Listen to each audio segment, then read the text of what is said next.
Thank you so much, Dr. Manisha, for such kind words. I would also like to thank Dr. Momittal for such an enlightening presentation as well as making us a little bit scared with all those pictures. So first of all, good morning everyone and World No Tobacco Day. So let's learn further about it and thank you so much for coming such early in the morning to learn about all this. So hi, I'm Dr. Rashi Agarwal and today we are going to learn about tobacco de-addiction. तो अभी Sunday में बहुत clearly बताया कि लेने के बाद क्या हो सकता है. अब कुछ लोग ज़रूर हैं जो ले रहे होंगे, अब हम ये देखेंगे कि वो ले रहे हैं तो अब वो छोड़ने के लिए क्या करें.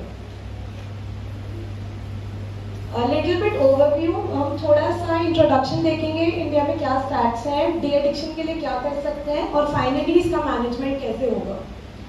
फर्स्ट एंड फॉरमोस्ट कि हम नो टोबैको डे क्यों मना रहे हैं. So 31st May is celebrated as No Tobacco Day. The main emphasis is we need food and not tobacco.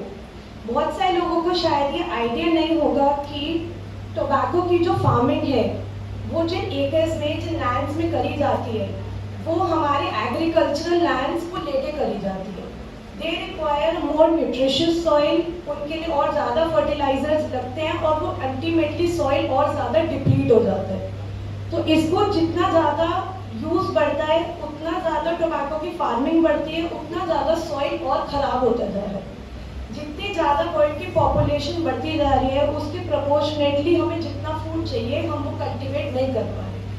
तो yes, the need of the hour is that we need more and more food and not more and more tobacco. Like we just discuss कि tobacco एक major risk factor है बहुत सारे chronic diseases का. Cancer हमने just discuss किया है, इसके अलावा there are lot of lung diseases, cardiovascular diseases, stroke के चांसेस रहते हैं. And in India only nearly 1.35 million deaths हर साल होती हैं टोबैको के कंजम्पशन से. जो मैंने फार्मिंग की बात करी ये मोस्टली थर्ड वर्ल्ड कंट्रीज यानी कि इंडिया जैसे कंट्रीज में बहुत कॉमनली होती है because again availability of land and labour यहाँ पे बहुत है. सो सेकेंड लार्जेस्ट कंज्यूमर है India as well as producer tobacco का. ये पुरानी रिपोर्ट है WHO की 2016-17 की जिसमें इन्होंने देखा कि एटलीस्ट 267 मिलियन अडल्ट्स ये लोग 15 ईयर से अबव हैं और ये सब टोबैको यूज कर रहे हैं. So imagine the number is even difficult to pronounce. तो कितना एक्चुअल में रियलिटी है. And we all have seen कि हर तरीके से ये हमारे आसपास सोसाइटी में कंज्यूम हो रहा है, चाहे वो खैनी है, गुटखा है, बीटल है, टोबैको है, स्मोकिंग है जो ज़्यादा प्रेवलेंट है. अब सबको पता है कि ये बहुत बेकार चीज़ है, ये 10 तरीके की प्रॉब्लम करता है. But the actual question arises here is कि लोग स्मोक कर क्यों रहे हैं. सो फर्स्ट ऑफ ऑल जब तक हमें ये नहीं पता चलेगा कि उनका एक्चुअल रीज़न क्या है, वी डू नॉट या हम उन्हें हेल्प नहीं कर सकते, वो छोड़ेंगे कैसे. सो बहुत कॉमनली आप अपने आसपास लोगों से पूछते हैं आप क्यों लेते हो या क्यों स्मोक करते हो, तो वो आपको यही कहेंगे कि स्ट्रेस बहुत रिलीव होता है, तुम भी करके देखो, या अब आदत लग गई और मैं छोड़ नहीं पाता हूँ, या अरे कूल लगता है. यंग लोगों से आप पूछो तो बोलेंगे कि मुझे ना सोशली बॉयकॉट कर देते हैं, सब लेते हैं तो अच्छा नहीं लगता, मैं अकेला नहीं लेता हूँ. तो and yes I am saying लगता है it's obviously equalised in both genders आज के हिसाब से. तो yes there is a lot of factor जिसकी वजह से लोग लिए जा रहे हैं. एंड यस हमें बेस्ट चीज़ वही है जैसे संडे बताइए कि ले ही ना तो बेटर है. बट अगर अब शुरू हो गया तो अब हम क्या कर सकते हैं. एक और इम्पॉर्टेंट चीज़ मैं यहाँ पे बताना चाहती हूँ कि गेटवे ड्रग क्या होती है. तो nicotine which is somewhat legalised in India, widely prevalent है, हर जगह आसानी से अवेलेबल है, मिल रही है, कहीं से भी खरीद सकते हैं. निकोटीन एक गेटवे ड्रग है. गेटवे ड्रग का क्या मतलब है. इतनी स्टडीज में देखा गया कि 20 साल या उससे छोटे बच्चे जब भी ये निकोटीन लेते हैं उनके माइंड में ऐसे चेंजेस होते हैं कि इन्हें फ्यूचर में और ज़्यादा ससेप्टेबल बनाते हैं अदर ड्रग्स लेने के लिए. तो स्टडीज मोस्टली कोकेन पे करी गई हैं. तो 40% ज़्यादा चांस है जो शुरू में निकोटीन ले लेते हैं उससे आगे आप कोकेन तक पहुंच सकते हैं. There is this place called ये फ्रंटल लोब हमारा. तो this is basically for logic and reasoning. Somewhat ये लेट डेवलप होता है 21+. हमारा लिम्बिक सेंटर, इमोशनल सेंटर ये थोड़ा जल्दी डेवलप हो जाता है अराउंड 16 ईयर्स की एज पे. तो दैट इज वाई जब कोई भी आप सब्सटेंस उससे पहले कंज्यूम करते हो तो वो आपको एक ससेप्टेबल बना देता है फ्यूचर में और चीजें लेने के लिए। तो यस, ये गेटवे ड्रग की तरह भी यूज होते हैं कि अगर आपने लाइफ में एक बार ले लिया तो आप बहुत ज्यादा चांस है कि आप फ्यूचर में इससे बड़े बड़े और नशे भी जरूर कर सकते हैं। We have so many national surveys and just as I said 90% से ज़्यादा अडल्ट कोकेन यूजर्स ने बोला कि हमने निकोटिन लाइफ में बहुत जल्दी स्टार्ट कर दिया था। यही उन्हें लाइफ में शायद हिम्मत या फिर ब्रेन चेंजेस, केमिकल चेंजेस देता है कि हम फ्यूचर में इसे बार बार ले सकें। यस, सो यंग पीपल की वजह से ही ब्रेन डेवलपमेंट उनका नहीं है कंप्लीट, इसीलिए वो बार बार ले रहे हैं। इंस्टेड ऑफ रियलाइजिंग कि कितना हार्मफुल है, कितने लॉन्ग टर्म इफेक्ट्स हैं, मेंटल हेल्थ इलनेसेस इतनी ज़्यादा हो रही हैं एंड उसमें एडिक्शन का एक बहुत बहुत बड़ा हाथ है। If I could just quote some studies, very clearly smoking has been related to depression. So depression एक single factorial नहीं है, इतना multifactorial इसका basis हो सकता है। And imagine this is something जो हम बहुत आसानी से prevent कर सकते हैं छोड़ने के लिए। Again coming to the big old question, सबको पता है ये बातें पर क्यों ले रहे हैं? So एडिक्शन जब हम बोलते हैं बहुत कॉमनली हम ये टर्म यूज कर लेते हैं कि इसको तो शुगर का एडिक्शन है, इनको मोबाइल का एडिक्शन है, ये सिगरेट का एडिक्शन है, बट एक्चुअली में एडिक्शन है क्या? So nicotine is the main thing that is present in cigarettes जो एडिक्शन कराता है। It affects all parts and as I just said कि ब्रेन में भी कराता है। अराउंड 80 to 90% पीपल जो ले रहे हैं उन्हें वेरी वेल निकोटीन का एडिक्शन है। सो बहुत सारी मेडिकेशंस एंड वेज अवेलेबल हैं आज इसको छोड़ने के लिए, हम उसके बारे में देखते हैं। I just highlight very quickly here कि एडिक्शन क्या है। तो अगर सिर्फ निकोटीन की हम बात करते हैं तो इसमें से अगर किसी पे भी आप में या आपके जानने वाले में ये 3 पॉइंट्स अप्लाई होंगे इन द पास्ट ईयर तो उनको हम वेरी क्लियरली कह सकते हैं कि एडिक्शन है। तो फर्स्ट, अ स्ट्रॉन्ग डिजायर उसको लेने के लिए, कोई भी चीज़ के लिए आपको बहुत स्ट्रॉन्ग अर्ज है कि मुझे ये लेना पड़ेगा। सेकंड, मुझे डिफिकल्टी हो रही है उसे कंट्रोल करने के लिए, जो भी मैं ले रहा हूँ उसको डॉक्टर साहब मैं कोशिश बहुत कर रहा हूँ पर मैं छोड़ नहीं पाता। ये बहुत कॉमनली आपसे पेशेंट्स आके ये चीज़ें कहते होंगे। थर्ड, जब भी छोड़ते हैं तो एक विड्रॉल आता है। तो जरूरी नहीं है विड्रॉल जैसा हम कॉमनली समझते हैं या टीवी मूवीज में दिखाते हैं पेशेंट्स जनरली जो हमें प्रेजेंट करते हैं, हाथ पैर कांपना ही एक विड्रॉल नहीं होता। There is a lot of psychological withdrawal जो हो सकता है, बट अगर कोई भी चीज़ आप कंज्यूम कर रहे हैं और उसको छोड़ते ही आपको किसी तरीके का विड्रॉल आ रहा है तो यस, ये भी एक आपके एडिक्शन का क्राइटेरिया है। Then tolerance. टॉलरेंस क्या होता है कि अगर आपने आज 1 ली, कल 2 ली, परसों 4 ली, this is our body's way of asking more and more of it कि और चाहिए, इतने में आराम नहीं पड़ रहा और चाहिए। जैसे हम स्मोकिंग की हिस्ट्री लेते हैं तो शुरू में बताते हैं 1 पैकेट 2 पैकेट, एंड ऑब्वियसली हम सबने देखा है कि वो 4-4 पैकेट तक बहुत आराम से एक दिन में पहुंच सकते हैं। 5th पॉइंट कि नेग्लेक्ट हो जाता है बाकी एक्टिविटीज़ का, मतलब मैं अपने लाइफ की बाकी सारी चीज़ें छोड़कर जो मुझे और खुशी दे सकती है, चाहे फैमिली हो, फ्रेंड्स हो, रिक्रिएशनल एक्टिविटी हो, सब छोड़ के मेरा सारा ध्यान और एनर्जी उसकी तरफ ही जाएगी, मैं बाकी सबको छोड़ दूंगा अपना वो एडिक्शन पूरा करने के लिए। एंड 6, इतनी सब चीज़ें पता होते हुए भी कंटिन्यूइंग द यूज यानी परसिस्ट करे जा रहे हैं। इनमें से अगर आप में या आपके किसी जानने वाले में ये 3 क्राइटेरिया भी फुलफिल हो रहे हैं तो वो वेरी वेल उस चीज़ के लिए एडिक्टेड है और आज ही उसका ट्रीटमेंट कराएं। आज भी लेट है, the best treatment day was yesterday. जैसे हमने टॉलरेंस की बात करी और मैंने बोला कि सिर्फ हाथ का अपना विड्रॉल नहीं होता, तो साइकोलॉजिकल विड्रॉल क्या क्या हो सकता है, जैसे कि feeling sad, feeling having a trouble sleeping की नींद उनसे नहीं आ रही है, ये ना बहुत चिड़चिड़े रहते हैं जब ये अपना बीड़ी छोड़ देते हैं, शराब छोड़ते हैं तो हमसे बहुत लड़ाई करते हैं, कोई काम में मन नहीं लगना, कॉन्सेंट्रेशन पावर नहीं होना, जंपी बिहेवियर यानी कि रेस्टलेसनेस, इधर उधर भागना, कुछ काम करना, सिंकिंग फीलिंग आना कि मुझे लग रहा है दिल बैठा जा रहा है, या बहुत सारे लोग नशा छोड़ने के बाद ये बोलते हैं हमारा वेट बहुत गेन हो गया है, वो बहुत खाना शुरू कर देते हैं। क्यों? क्योंकि वो उस निकोटीन को रिप्लेस कर रहे हैं किसी फूड सब्सटेंस से। अब जो हमने बोला वो बार बार वही क्वेश्चन, इतना सब पता है तो ले क्यों रहे? अब हम उसके बारे में बात करते हैं कि क्यों ले रहे हैं। There is a lot of associations in the brain that happens. सब चीज के साथ हमने जोड़ लिया। ऑफिसेज में एक ब्रेक टाइम है, 10 मिनट का वो ब्रेक टाइम तब मिलेगा जो वो स्मोक करने लोग ऊपर जाते हैं। तो यही एक एसोसिएशन हो गया कि 10 मिनट का मुझे वो ब्रेक चाहिए तो स्मोक कर रहे हैं। जैसे कि कई लोग टीवी देखते हुए करते हैं, कई लोग सिर्फ संडे को पार्टी में करते हैं, कई लोग बस फ्रेंड्स के साथ घूमने जा रहे हैं तो करते हैं, आज पहाड़ों पे जा रहे हैं तो करेंगे। तो your brain has associated both of these things. तो आप जब भी उनमें से एक करेंगे आपको दूसरे की क्रेविंग इंटेंसली होगी। तो एक पैटर्न फॉर्मेशन हो जाता है कि एक करना है तो दूसरा साथ साथ चलेगा। इसके लिए हमें रूटीन चेंज करना पड़ेगा and somewhere an intervention is required उस पैटर्न को तोड़ने के लिए।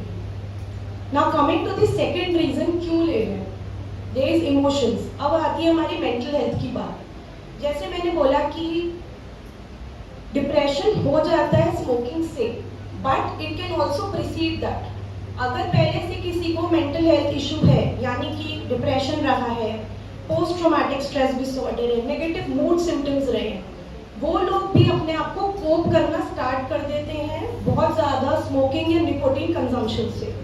ये उनका एक तरीके से मैल अडैप्टिव सा बिहेवियर बन गया कि ये लेंगे तो फिर मेरे को आराम मिल जाता है, डॉक्टर साहब इसलिए मैं नहीं छोड़ता, इससे मुझे बहुत ना रिलीफ लगता है। I just ask a very quick question, आप में से कितने लोगों के पास ऐसे फ्रीक्वेंटली पेशेंट्स आते हैं जो ये बोलते हैं कि छोड़ना चाहते हैं पर छोड़ पा नहीं रहे, कि कई बार कोशिश कर चुके हैं, हम बार बार फेल हुए जा रहे हैं? I am sure, please raise your hand अगर किसी ने इस तरीके की ट्रबल्स डे टू डे अपने ऑब्वियसली क्लिनिकल प्रैक्टिस में फेस करी है कि पेशेंट्स कॉमनली आके ये चीज बोलते हैं। Everybody has. That is why again and again I am saying, until and unless we go on the root cause, और जब तक हम उसका रीजन नहीं ढूंढेंगे, वाइडली प्रेवलेंट सब्सटेंस है, कंट्रोल्ड बिल्कुल नहीं है, छोड़ना इसलिए बहुत मुश्किल हो जाता है। अनदर वेरी गुड थिंग जो गवर्नमेंट ने करी, हर सिगरेट पैकेट पे एक इस तरीके की पिक्चर बनानी शुरू करी, और ये डे टू डे बड़ी करते जा रहे हैं कि और अवेलेबल और विजिबल हो। पर इससे भी क्यों लोग नहीं छोड़ रहे? इतनी खराब चीज देख के भी सिगरेट पी के ये डब्बा क्यों फेंक देते? तो 2016 से ये चलता आ रहा है और इतना प्रेवलेंट है। There is a mechanism called sensitization and also desensitization. रोज किसी चीज को देख देख के वेरी गुड इनिशिएटिव गवर्नमेंट ने अपनी तरफ से बहुत अच्छा सोच के करा था, बट अब जो लोग रोज कंज्यूम कर रहे हैं उनके लिए एक नॉर्मल पिक्चर की तरह है। तो either this also has to be changed regularly, या इसमें कोई डिफरेंस आना चाहिए कि जो पैकेट उठाए वो देखे कि इसमें कुछ फर्क आ गया तो उसका ध्यान जाए, otherwise this is falling on the blind spot. Now finally coming to the treatment, so yes, first and foremost हम फिजिकल एडिक्शन को टारगेट करेंगे, देन psychological. First and foremost, please consult a psychiatrist. There is so much to be done. एक कोई भी दवाई लेने से या उनको दो बातें बोल देने से कि छोड़ दो तुम मर जाओगे, इससे कैंसर हो जाता है, घर वालों को नुकसान होता है, if only it was that easy, if only. तो इसमें बहुत सारी चीजें हैं, अगर हम टेक्स्ट बुक के हिसाब से चलेंगे कि ये करो वो करो, I just highlight very few और जो प्रैक्टिकली हम डे टू डे में यूज करते हैं। सबसे कॉमनली निकोटीन रिप्लेसमेंट थेरेपी, एक दिन में वो 100% नहीं छोड़ेंगे। एक रियलिस्टिक गोल सेटिंग करते हैं कि कितने दिन में एक प्लान बनाया जाता है कि कहाँ तक आ सकते हैं, कब तक छोड़ पाएंगे। तो रिप्लेसमेंट से उन्हें सडन विड्रॉल नहीं आता, और आजकल रिप्लेसमेंट इतनी सारी तरीके से अवेलेबल है, जैसे कि पैचेस हैं, गम्स हैं, लोजेंजेस हैं। ये ब्रेन में वहीं एक्ट करते हैं जाके जहाँ निकोटीन एक्ट करेगा, बट थोड़ा कम क्वांटिटी में। तो एक तरीके से विड्रॉल नहीं भी आया, पर धीमे धीमे हम एक सीढ़ी नीचे उतरते जा रहे हैं। क्रेविंग भी नहीं होगी, वो इतना परेशान पर्सन नहीं होगा। तो यस, फार्माकोलॉजिकल मैनेजमेंट बहुत इंपॉर्टेंट है और इनसे अच्छा खासा यूज कर सकते हैं। ये प्रेवलेंट इतना नहीं है, निकोटीन पैच थोड़ा एक्सपेंसिव भी पड़ता है। इंडिया जैसे ह्यूमिड एंड हॉट क्लाइमेट में थोड़ा हम लोगों को स्वेटिंग की प्रॉब्लम है। Generally as a population we are little bit hairy, तो थोड़ा बालों की वजह से, स्टिकिंग की वजह से इनमें इशू रहता है। Otherwise in the the best nicotine patches are very very widely available, बहुत कॉमनली यूज होते हैं, अलग अलग स्ट्रेंथ के हिसाब से आते हैं डिपेंडिंग ऑन कितनी निकोटिन आप कंज्यूम कर रहे थे, उसके हिसाब से कैलकुलेट करके उतना उतना पैच लगाया जाता है। फ्रीक्वेंटली इसको रिमूव करके फ्रेश पैच लगाते हैं। इसको काटना नहीं है, धोना नहीं है, क्योंकि इससे निकोटिन उनका इवेपोरेट हो जाएगा। Coming to the most common ones जो हम यहाँ पे यूज करते हैं, निकोटिन गम्स 2 और 4 मिलीग्राम स्ट्रेंथ में ही आते हैं।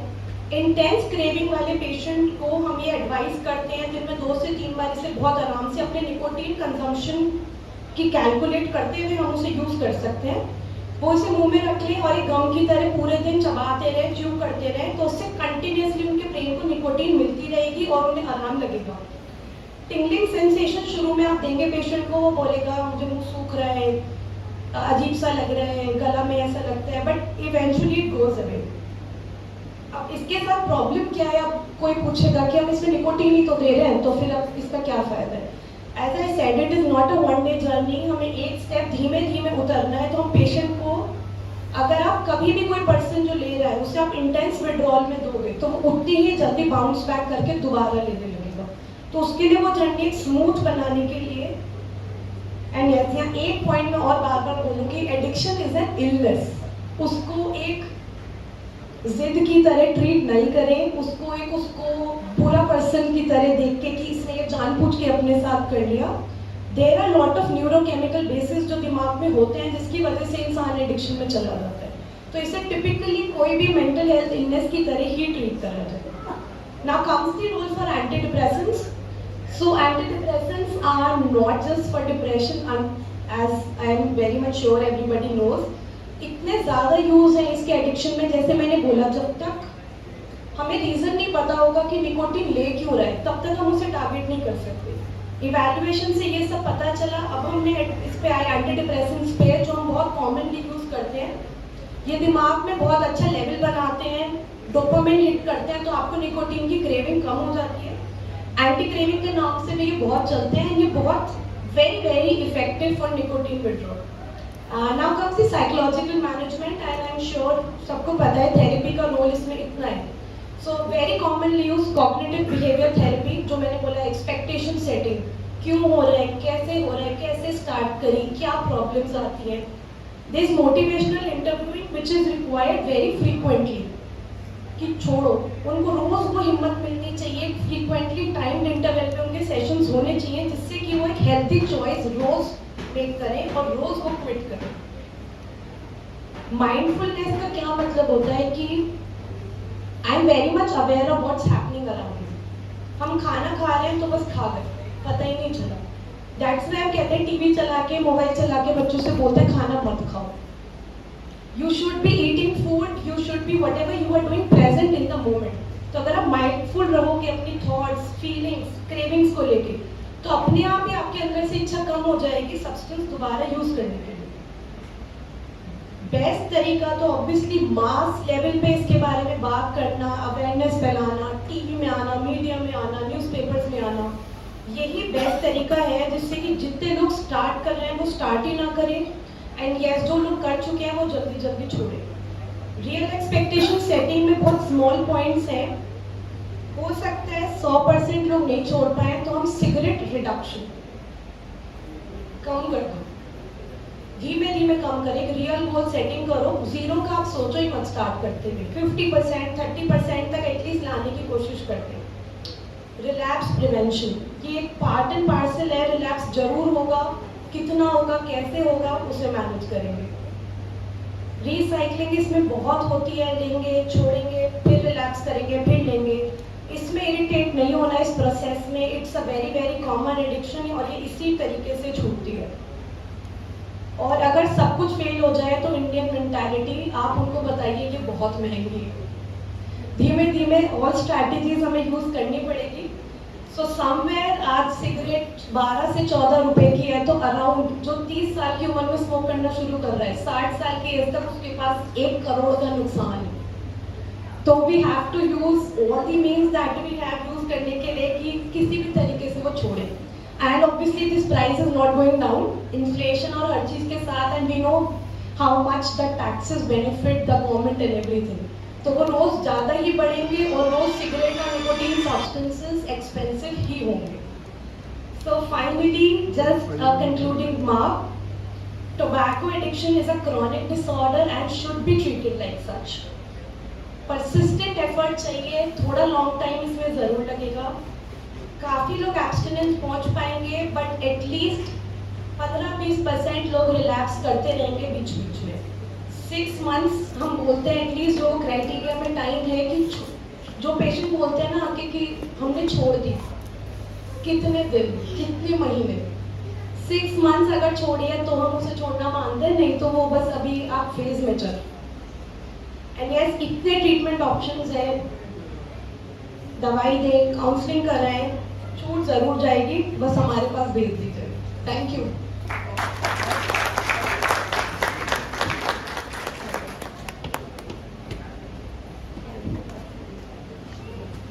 थैंक यू डॉक्टर राशि, इतने सरल और अच्छे शब्दों में उन्होंने सब कुछ समझा दिया. अगर किसी को कोई सवाल पूछना है, क्योंकि हमारे साथ बहुत सारे नॉन मेडिकोज भी जुड़े हुए हैं जो इस प्रोसेस में हैं या इससे छुटकारा पा चुके हैं, लेकिन कुछ भी अगर कोई सवाल पूछना चाहते हैं तो वो पूछ सकते हैं. वरना डॉक्टर राशि